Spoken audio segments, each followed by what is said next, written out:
Assalamualaikum warahmatullahi wabarakatuh. Selamat pagi mahasiswa sekalian. Apa kabarnya hari ini? Saya berharap kalian dan kita semuanya dalam keadaan baik. Mahasiswa sekalian, seperti yang sudah saya jelaskan atau saya sampaikan pada pertemuan pertama kemarin, maka di pertemuan kedua ini kita akan membahas hakikat perencanaan pembelajaran di sekolah dasar. Nah, penting rasanya sebagai calon guru kita memahami apa sih yang dimaksud dengan perencanaan pembelajaran dan apa kebermanfaatannya serta apa fungsinya bagi kita. Baik mahasiswa sekalian, kita akan segera mulai.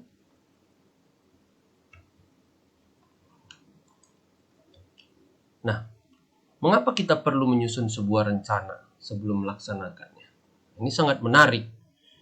Rencana itu perlu disusun sebelum kegiatan dilaksanakan. Apa manfaatnya? Apa fungsinya? Nah, dengan adanya sebuah rencana, kita akan fokus kepada tujuan yang akan kita capai. Jadi begini mahasiswa sekalian. Kenapa kita melakukan sesuatu? Tentu ada tujuannya. Maka agar tujuan itu tercapai, tentunya perlu rencana yang harus kita susun. Apa manfaat dari rencana itu? Sehingga ketika kita ingin mencapai tujuan tersebut, ketika ada kendala yang menghadapinya, maka kita sudah siap mengantisipasi kendala-kendala tersebut. Itu poin pertama. Selanjutnya, hambatan yang mungkin terjadi apabila kita tidak menyusun sebuah rencana. Iya, hambatan-hambatan apa? Mungkin kesulitan yang mungkin akan bisa jadi mematahkan semangat kita. Nah, ketika kita melakukan sebuah kegiatan atau ingin melakukan sebuah perjalanan. Nah, ketika kita ingin mencapai tempat tersebut, tiba-tiba di tengah jalan terjadi katakanlah sebuah bencana atau kemacetan yang cukup panjang. Sehingga kalau kita tidak memiliki rencana untuk akses jalan kedua atau jalan lainnya, maka otomatis kita tidak akan bertahan di situ saja, atau mungkin kita akan lengah dan kembali ke tempat kita masing-masing. Begitu juga dalam pembelajaran. Seorang guru itu perlu menyusun sebuah rencana. Apa fungsinya? Ketika nanti ada hambatan di tengah pelaksanaan pembelajaran, maka apa? Guru akan mampu menemukan solusi atau sudah ada solusi yang ditawarkan sehingga apa? Pembelajaran itu tetap berlangsung secara efektif. Itu dia yang pertama mahasiswa sekalian. Selanjutnya, perencanaan sangat diperlukan sebelum dilaksanakan suatu kegiatan guna mencapai target yang telah disusun. Ini dia yang tadi saya sampaikan, bahwa apa? Kita perlu menyusun rencana. Kenapa? Karena kita ada target yang harus kita capai. Sehingga apa? Kita fokus ketika proses itu berlangsung, kita fokus kepada tujuan kita. Kenapa? Karena tujuan itu sudah disusun dan langkah-langkah kegiatan yang kita susun itu tentunya fokus kepada apa? Pencapaian target yang kita kehendaki. Ini penting. Tujuannya apa? Agar kita tidak melebar seperti yang saya contohkan kemarin. Ketika kamu hendak membeli sebuah baju di sebuah pasar atau pusat perbelanjaan. Ketika baju yang kamu cari belum dapat, maka kamu apa? Fokus dulu mencari baju itu. Kenapa? Karena tujuan kamu datang ke pasar tersebut adalah apa? Untuk mencari baju tersebut. Sehingga apa? Godaan-godaan lain yang mungkin muncul itu tidak mampu apa? Menggoyah kamu. Itu dia fungsinya. Baik. Nah, perencanaan merupakan 50% dari keberhasilan. Ini saya sepakat ini. Kenapa? Karena dengan kita merencanakan sesuatu, setidaknya Pak 50% dari keberhasilan atau tujuan yang kita kehendaki itu sudah tercapai. Apa fungsi dari perencanaan ini? Iya, dengan perencanaan seperti yang di slide sebelumnya tadi, dengan perencanaan kita mampu mengantisipasi hal-hal yang mungkin akan datang untuk menghambat kegiatan kita. Jadi apa? Perencanaan ini adalah 50% dari keberhasilan. Dengan kita merencanakan sesuatu, maka 50% keberhasilan dari rencana itu sudah kita genggam. 50%-nya lagi gimana Pak? Saat pelaksanaannya. Itu dia. Ini penting, makanya perencanaan ini sangat penting. Nah, sebagai calon guru atau guru, apakah kita perlu menyusun sebuah rencana? Tentu. Kenapa? Rencana ini penting kita susun agar tujuan yang kita kehendaki itu dapat tercapai. Kita setiap masuk ke dalam kelas itu punya 3 tujuan besar terhadap peserta didik kita. Apa itu? Kognitif, afektif, dan psikomotor. 3 ini. Sehingga apa? Inilah yang kita turunkan nantinya di dalam RPP. Kognitif kaitannya kepada pengetahuan. Kedua afektif. Ketiga psikomotorik. Afektif sikap, psikomotorik itu keterampilan. Sehingga setelah proses pembelajaran selesai, 3 hal itu sudah dimiliki oleh peserta didik. Ini dia. Jadi penting. Walaupun saya sudah guru lama, Pak, penting. Kenapa? Karena kalau kamu tidak memiliki rencana nantinya, kamu akan menemui hambatan. Jadi pembelajaran yang kita lakukan itu bukan seenak-enak kita, bukan sesuka kita. Tapi apa? Pembelajaran yang kita lakukan di setiap pertemuan itu tentu berpedoman pada apa? Kurikulum yang hendak dicapai.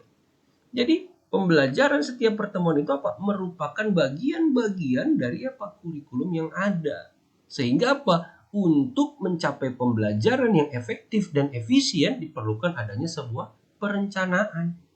Ini penting kita pahami mahasiswa sekalian. Jadi mengajar di dalam kelas itu bukan modal nekat. Kalau kamu modal nekat tanpa adanya persiapan, secara tidak langsung kamu itu apa? Akan mempermalukan dirimu sendiri di depan peserta didik kamu masing-masing. Di dalam dunia pendidikan, perencanaan itu dikenal dengan rencana pelaksanaan pembelajaran. Ini dia, RPP.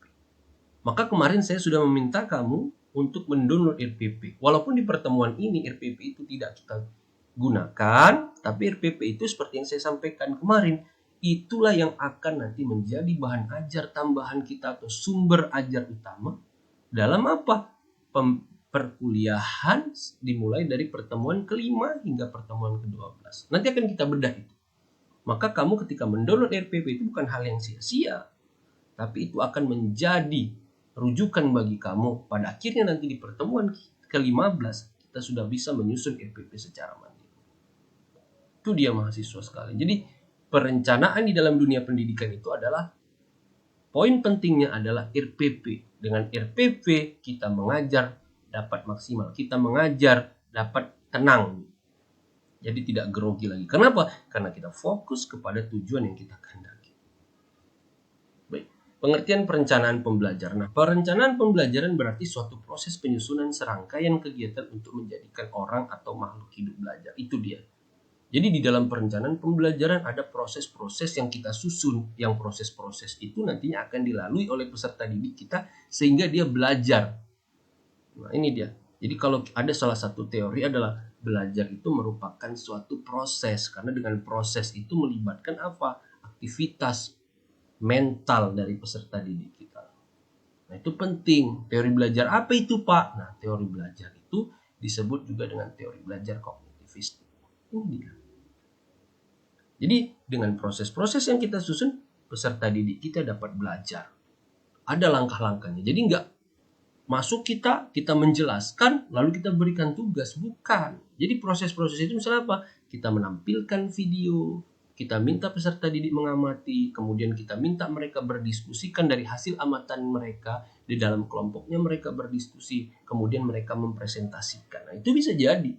Kenapa? Karena ada proses-prosesnya. Proses pertama mengamati, proses kedua tadi berinteraksi, berkomunikasi, dan pada akhirnya adalah mereka mempresentasikan.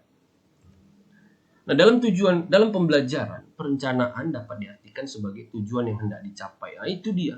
Penting. Kenapa? Kita perlu mengetahui atau menyusun tujuan yang mau kita capai. Kalau tujuan sudah dapat, kita bisa memetakan apa prosesnya. Yang kedua, proses penyusunan materi. Tentu materi itu harus kita susun. Berbeda materi anak SD dengan SMP. SD ini kan sesuai dengan apa? Perkembangan mereka. Kita perlu materi-materi yang menarik. Misalnya kita lampirkan gambar-gambar yang berwarna. Itulah sebabnya mengapa di SD itu bukunya itu berbeda dengan buku di SMP. Coba kamu lihat nanti. Buku kelas 1, 2, 3 aja berbeda dengan kelas 4, 5, 6. Kenapa? Kelas 1, 2, 3 itu lebih berwarna. Nah, itu sesuai dengan perkembangan motorik mereka.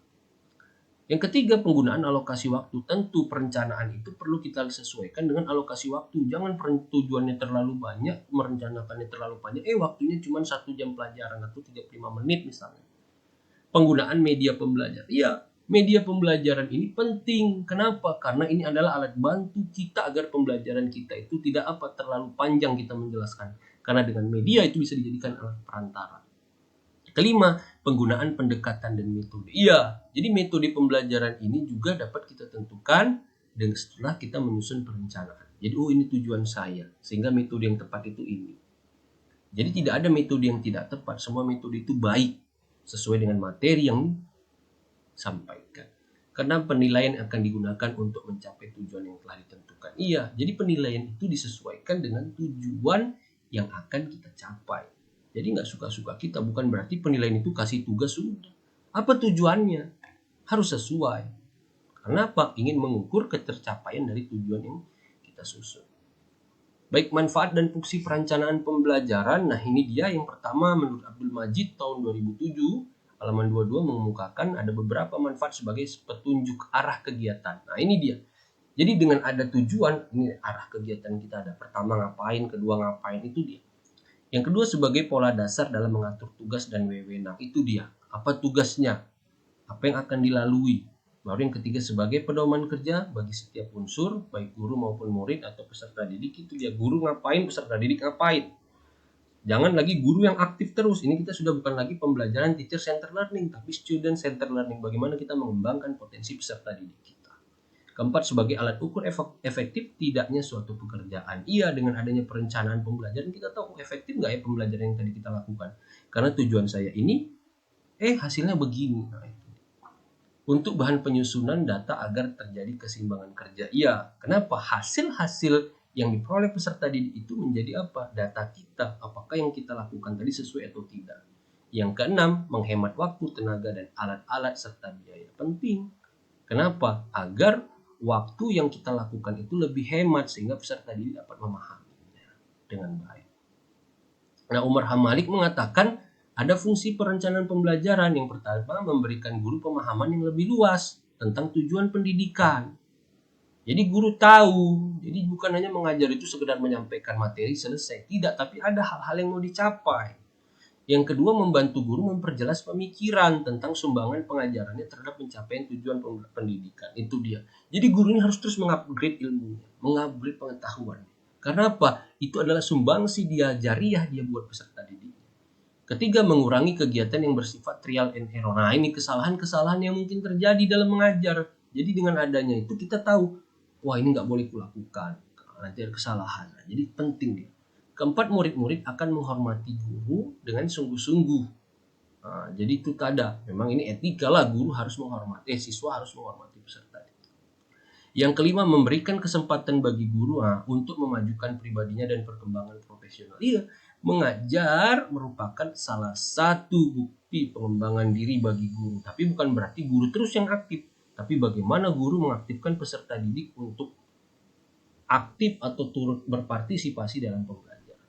Karena membantu guru memiliki percaya diri pada diri sendiri dan jaminan atas dirinya. Iya, guru harus lebih pede ketika mengajar di dalam kelas. Itu dia menjadi modal dasar. Nah, prinsip perencanaan pembelajaran yang pertama katanya mengajar harus memiliki pengalaman yang sudah dimiliki siswa. Iya, jangan kita mengajar terlalu tinggi sementara dia masih kelas 1, 2, 3. Materi yang kita sampaikan itu 4, 5, 6. Itu harus kita sesuaikan dengan perkembangan dia. Nah, perkembangan peserta didik. Yang kedua, pengetahuan dan keterampilan yang diajarkan harus bersifat praktis. Jangan melebar, itulah fungsinya perencanaan. Ada media, jadi pembelajaran itu tak melebar. Ketiga, mengajar harus memperhatikan perbedaan individual setiap siswa. Ini yang kita bahas minggu depan nanti. Pembelajaran berdiferensiasi. Setiap anak itu memiliki kebutuhan yang berbeda-beda. Kamu aja berbeda-beda dengan temanmu. Keempat, kesiapan dalam belajar sangat penting dijadikan landasan dalam mengajar. Iya, 50% keberhasilan itu tergantung perencanaan. Maka kita persiapkan dengan baik agar hambatan-hambatan di tengah jalan itu bisa kita minimalisir atau kita hindari.